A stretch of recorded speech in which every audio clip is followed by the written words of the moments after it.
som chcela sa vrátiť do fitka. Ideme do školy dneska. Aktuálne na sebe chcem makať. A teraz mám také obdobie, že idem strašne za svoje hranice. By som chcela porozprávať o tom, čo som sa ja naučila za ten čas.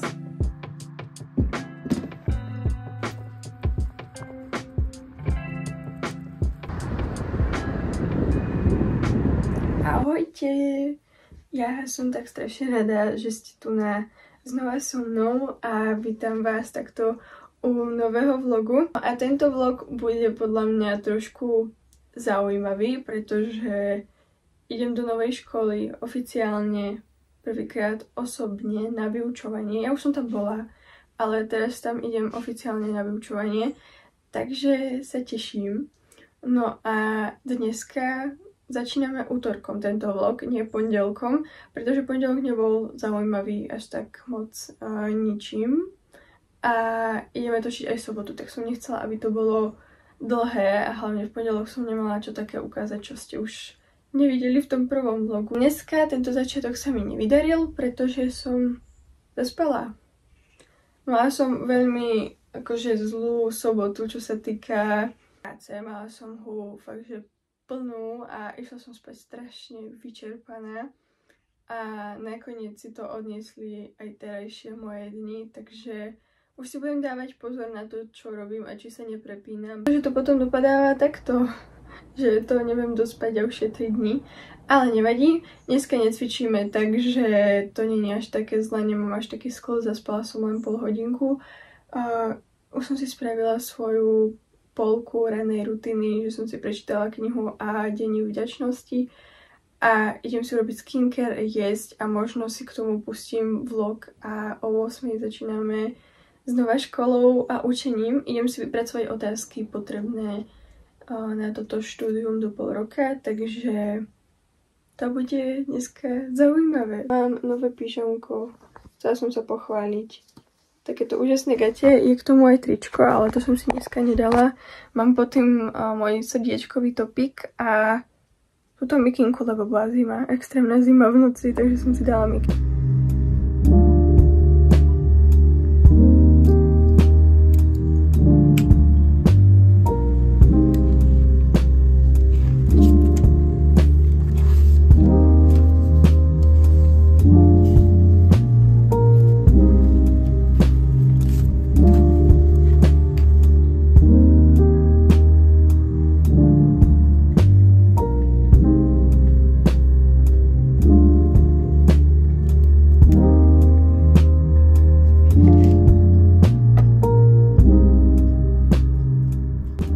Kávu a dávam si 10 a toto predávali vlastne ani neviem kde a mamina to kúpila, že sú tu nejaké figy či čo a chutí to ako taký ten vodný melón, ale taký ten žltý a má v tom také malé oné a nie je to, že zlé, ja som myslela, že to nebude moc dobré, ale je to celkom v pohode, takže ak chcete vyskúšať, tak coffee time.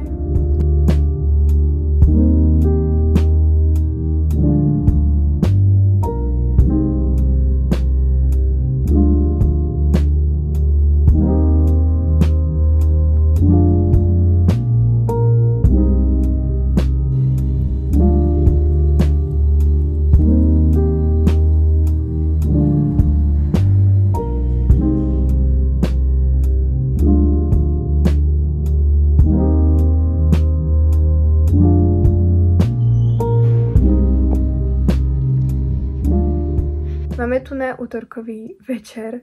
Ja som s vami dneska moc nekomunikovala, pretože tento deň bol chaos. Totálny chaos, nič sme nestíhali a začalo to proste tým, že som zaspala. Ale ako som hovorila v predchádzajúcom videu, takéto dni existujú a vždy budú a už to neberiem tak drasticky. Ja som kedysi, keď som niečo nestíhala alebo podobne, ja som sa išla proste zosypať a teraz ako sa proste udialo všetko to zlé, tak som taká, že život sa nezrúti.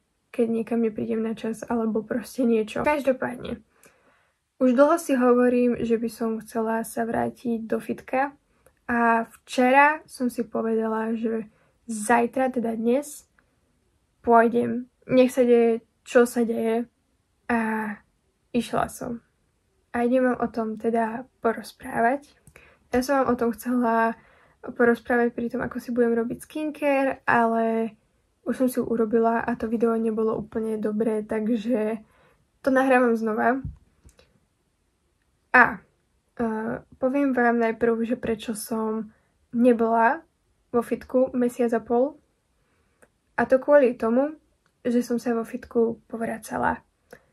Áno, cítila som sa hrozne trapne. Ja som myslela, že v tú chvíľu, a to bolo pred ľuďmi, že v tú chvíľu sa prepadnem pod zem a už z nej nevyleziem. Už ma nikto z toho nedostane, proste tam ostanem a proste bodka. Ale ako čas išiel, tak proste uvedomila som si, že dejú sa aj horšie veci a že bol to len moment a ja som za to nemohla, pretože som mala nejaké zdravotné problémy a teraz už beriem na to určité veci, ktoré mi pomáhajú.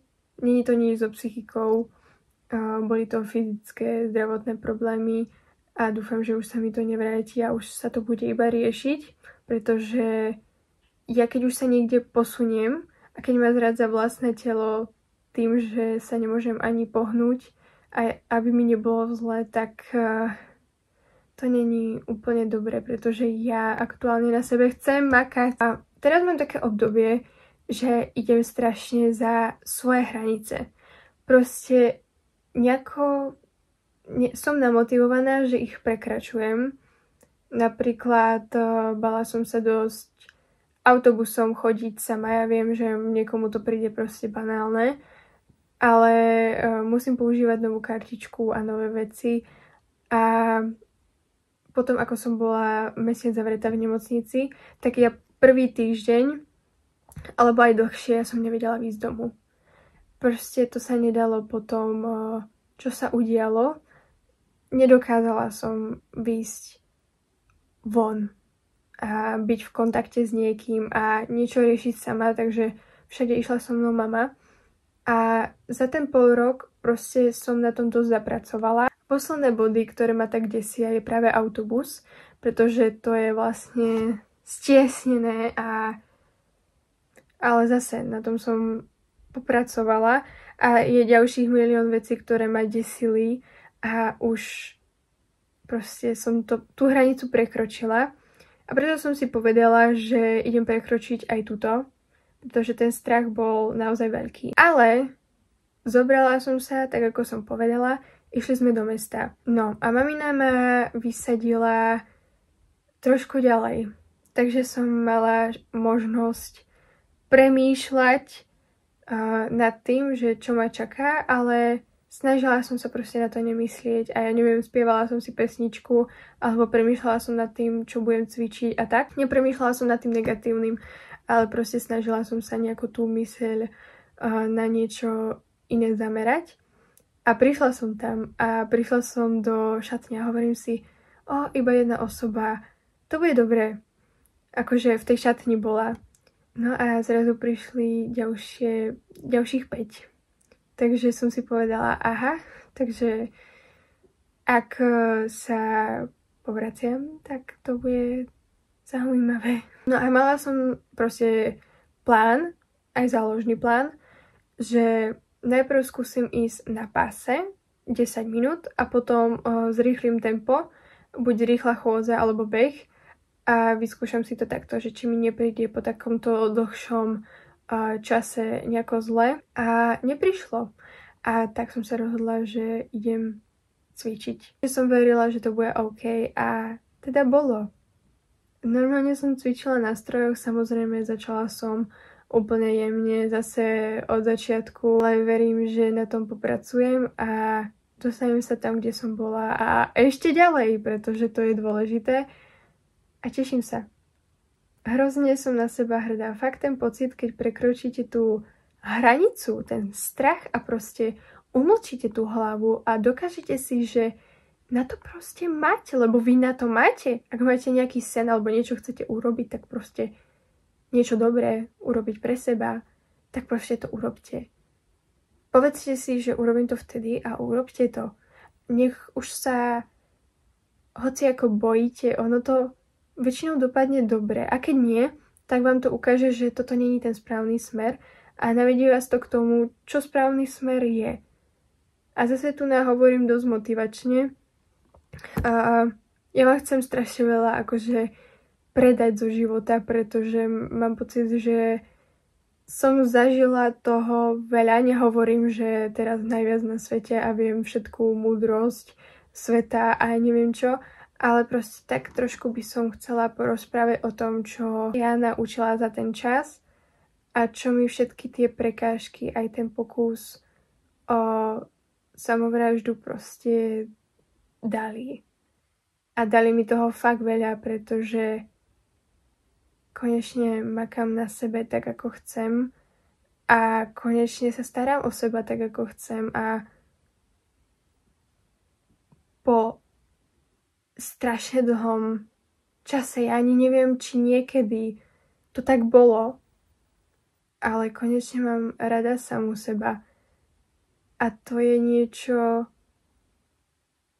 pre mňa proste úžasné po toľkých rokoch sa pozrieť na seba do zrkadla a byť spokojná s tým, čo vidím, akože chcem na sebe pracovať, aj na svojej postave, aj na všetkom.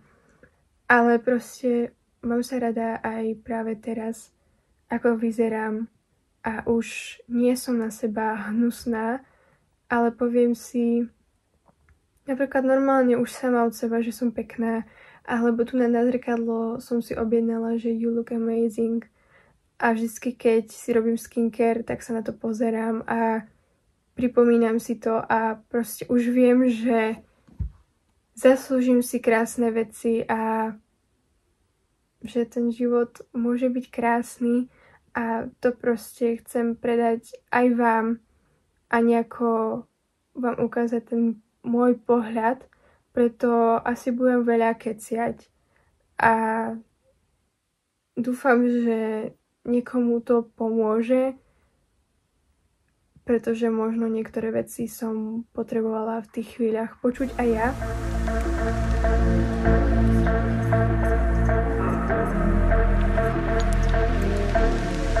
Dneska nám začína 1. október a tým pádom nám začína Winter Arc, takže ideme poriadne makať. My sme makali aj doteraz, ale ideme teraz úplne, že poriadne makať. A idem si dať ľadovú sprchu a potom raňajky a znova škola. A dneska som konečne vstala na budík, takže som rada. Práve to ma motivovalo, že október, Winter Arc, vstávame. Proste makáme. Viac prechádzok však. Ideme von. Viac ísť von. Tak. Ideš von? Ideš von? Ideme na prechádzku. Áno.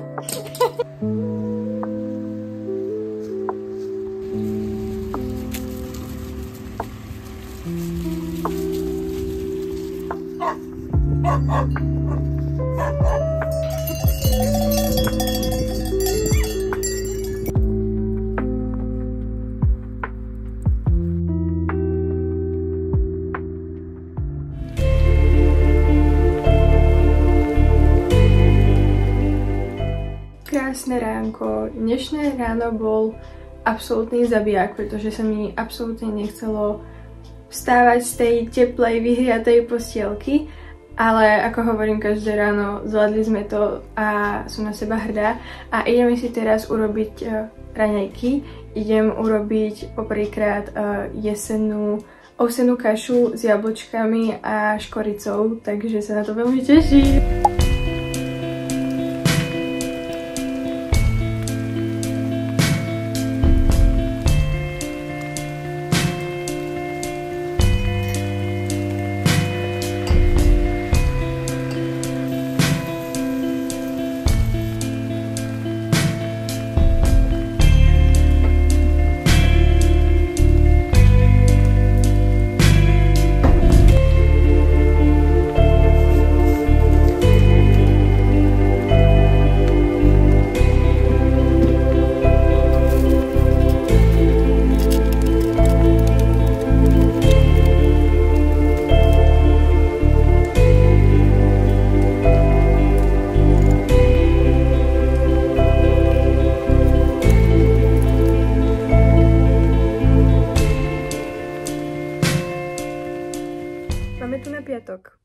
pobalení. Utekáme a ideme do školy dneska. A hrozne sa teším. Takže som zvedavá a nervózna, ale my to všetko zvládneme. Včera už sa nám stal prvý zadrhel a že sme museli narýchlo riešiť ubytovanie, pretože sa tam niečo stalo. Ale vyriešili sme to. A idem ja už rýchlo za maminou, lebo za chvíľku nám ide vlak. Tak kúpila som si nové okuliare proti modrému svetlu, keďže celý deň som pri počítači a učím sa. A zároveň striham videá, takže mám nové okuliariky.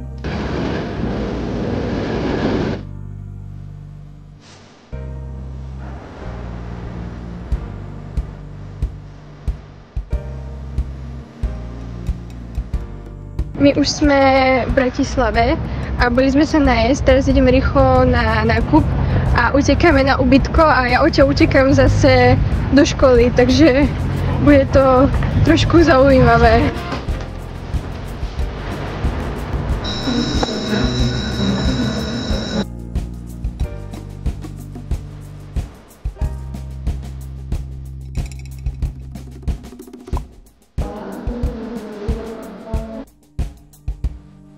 Sa po Bratislave v cudzom meste v noci není úplne sranda, ale mám prvý deň školy za sebou. Ja už som na ubytku a poviem vám, že tento deň bol hrozne náročný. Mala som 3 hodiny matiky, 3 hodiny slovenčiny a mali sme mať potom dejepis a to bol trošku zabijak, hlavne tá matika, ale konečne chápem matike.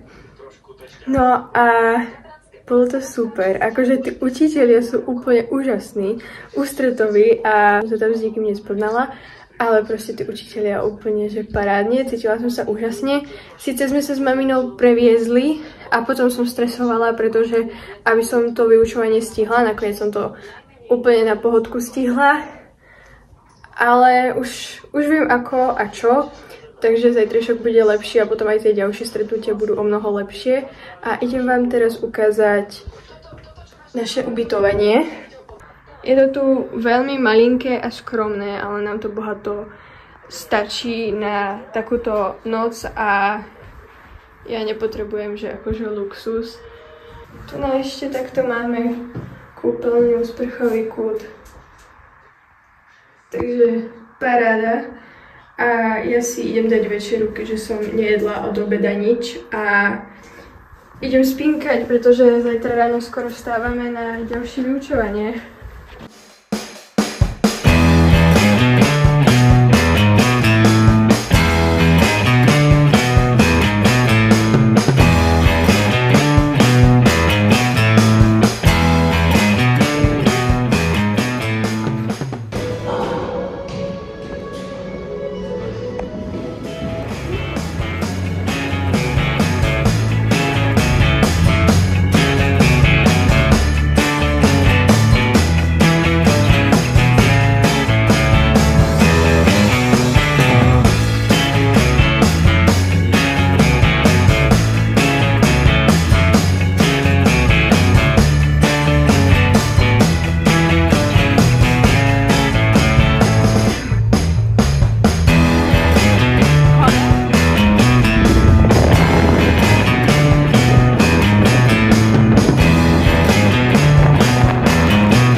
Je síce nedeľa a vyzerám ako mumia, ale idem vám rýchlo nahrať, ako som sa včera mala, aká tá sobota bola, lebo nie všetko som natočila.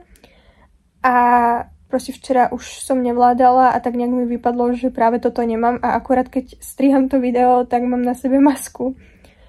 No a ja som si obidva školské dni proste naozaj veľmi užila, bola som veľmi šťastná. A v sobotu som spoznala aj svojho spolužiaka, akože osobne, my už sme si písali, ale vlastne sme sa stretli a potom sme spolu sedeli aj v lavici. A stala sa taká vec, že ja už som tam vlastne bola pol hodinu pred začatím vyučovania, aby som si proste našla miesto, lebo v piatok sme sedeli aj proste uličkách medzi lavicami, pretože nás bolo strašne veľa. A rátala som s tým, že bude to asi aj v sobotu. A bolo nás, ale vychmatli sme si miesto, ale čakali sme pred školou pol hodinu, kým nám ju otvoria. To sa mi ešte v živote nestalo, že by som čakala pred školou. A mali sme 4 hodiny angličtiny, potom sme mali nemčinu, biológiu a chémiu. Učitelia sú proste úžasní, srandovní a naozaj tie hodiny idú tak potom tak s dobrou energiou. Samozrejme, nájdú sa aj niektorí, ktorí nie. Sedela som s tým spolužiakom, stali sa také zaujímavé veci, že mala som spolužiačku, ktorá vybehávala napríklad striedy, keď tam bola včela a tak. Takže to bolo naozaj také zaujímavé a vrátila som sa do tých ako keby čias. Hovorím to, ako keby som nebola v škole 300 rokov, ale bolo to príjemné proste byť medzi tými ľuďmi a zažiť znova taký školský život, ako som kedysi mala a nie byť len doma a učiť sa takto. Ale zase vyhovuje mi strašne spôsob, akým sa teraz učím, že úplne mi vyhovuje, že keď sa učím doma a potom raz idem vlastne do tej školy. A mamina ma čakala pred triedou a potom nás prekvapil môj ujo, že ju zobral na kávu vlastne s mojou tetou. A potom môj spolužiak ma zaviezol do Auparku, kde ma čakali a odtiaľ ma brali do reštaurácie, alebo teda nás brali do takej drahšej talianskej. Ja už som tam bola 2-krát v živote, čo ma tiež zobrali oni a neskutočne si to vážim, pretože našla som jedlo, ktoré milujem a dala som si ho aj včera a to boli linguiny s krevetami. Neviem, ako sa to úplne správne volá, ale bolo to výborné. A mali sme vlastne predjedlo nejaké mäsko z nejakého stehna, to si pamätám. A viac neviem. Ja neviem vôbec tie názvy. Tiež to bolo celkom dobre. A pomaly ja som to nevedela potom tie linguiny dojesť, pretože som bola tak plná, že... No a potom vlastne nás zaviedli na stanicu a bolo to úžasné. Videla som aj ich a bola som strašne šťastná, pretože ich mám veľmi rada. A chvíľku sme spolu strávili čas, pokecali, plus tá škola, takže tie 2 dni boli úplne skvelé. Naozaj som odchádzala šťastná. No a znova som videla UFO aj zo spodu, pretože oni majú auto, kde sa tá strecha vie posunúť a tým pádom som to mohla natočiť aj zo spodu. Už mám raz také video, ale však... Ešte vo vlaku sme stretli hrozne milú pani z Košíc, s ktorou sme sa zarozprávali a celú cestu sme proste kecali o rôznych veciach a bolo to úplne úžasné, lebo sme si sedeli v názoroch vo všetkom a tá cesta ubehla neskutočne rýchlo a potom sme boli o 7 doma. No a ja vám už takto bez masky veľmi ďakujem, že ste to dopozerali až sem a som veľmi vďačná, že to môžem s vami zdieľať, že mám tú možnosť aj za vaše komentáre, čo mi píšete. Dostávam aj pozitívne a som rada aj za niektoré negatívne, pretože viem, čo môžem zlepšiť a učím sa vlastne, aby to bolo lepšie a lepšie, takže budem rada, keď mi nejaký komentár zanecháte a teším sa na ďalšie video a ľúbim vás. Pa, pa!